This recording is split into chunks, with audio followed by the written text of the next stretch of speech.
bahwa inilah Ibu Titin, anggota Pradi yang tentunya kami sebagai Dewan Pimpinan Nasional Pradi, kami punya cabang 190 cabang di seluruh Indonesia, punya anggota kami hampir lebih kurang 70.000. Kami punya kewajiban hukum, punya kewajiban moral untuk bisa membela kepentingan daripada anggota kami, di samping kepentingan daripada masyarakat yang diminta bantuan hukum kepada kami. Mungkin kami persilakan dulu nih kepada Ibu Titin dulu mungkin menyampaikan hal-hal yang dialaminya. Assalamualaikum warahmatullahi wabarakatuh. Saya sebetulnya sangat tersanjung bisa hadir di sini.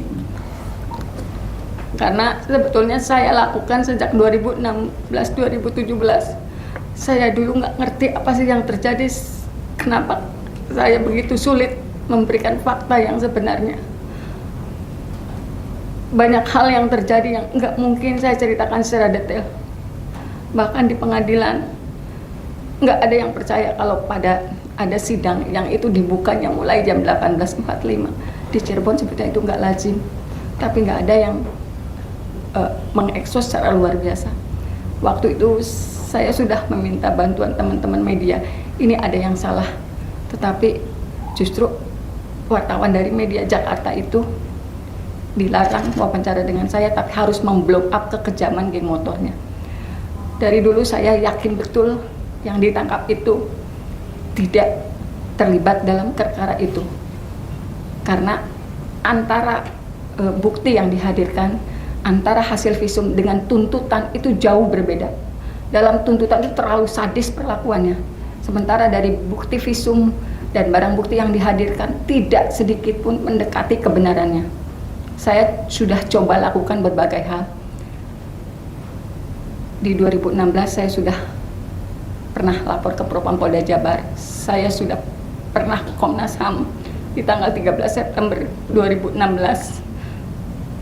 Kemudian pada sidang Sakat Tatal yang begitu digempur dan tidak seperti peradilan anak, saya sudah juga melakukan upaya ke Komisi Yudisial. Cuman tidak ada satupun yang berhasil.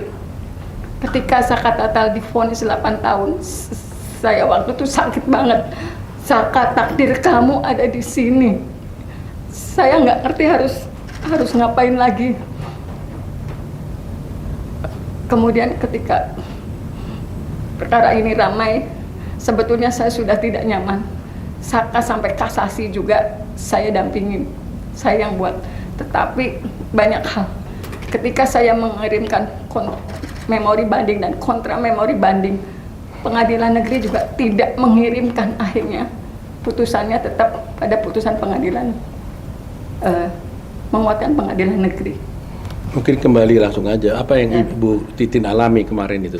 Nah, kemarin saya sebetulnya sudah ini, tetapi keluarga Sudirman didatangi oleh polisi, akan dibawa ke Polda tanpa surat apa-apa. Dan ini langkah saya sebetulnya berat. Kalau saya masuk ke ini, saya khawatir kalau ini informasinya penyidikan, saya khawatir dianggap menghalangi penyelidikan. Itulah sebabnya saya hanya mencoba keluarga Sudirman tetap aman. Keluarga Sudirman juga pernah mengungsi di rumah saya karena ketakutan. Cuman untuk detailnya seperti apa bisa ditanyakan ketua apa yang terjadi. Karena intimidasi itulah saya akhirnya melaporkan kepada Bapak Ketua DPR Pradi. Karena saya juga sudah merasa tidak nyaman. Saya juga merasa sendiri dan saya tidak akan sanggup menyelesaikan masalah ini sendiri. Saya nggak akan sanggup. Itulah sebabnya saya mengadukan permohonan perlindungan, karena saya juga sudah tidak tahu bagaimana langkah saya untuk hal-hal yang apa sih berkaitan dengan kepolisian dari yang dilakukan oleh kepada keluarga Sudirman. Kayaknya langsung aja, karena yang paling tahu, yang paling merasakan. Download Tribun X sekarang, menghadirkan lokal menjadi Indonesia.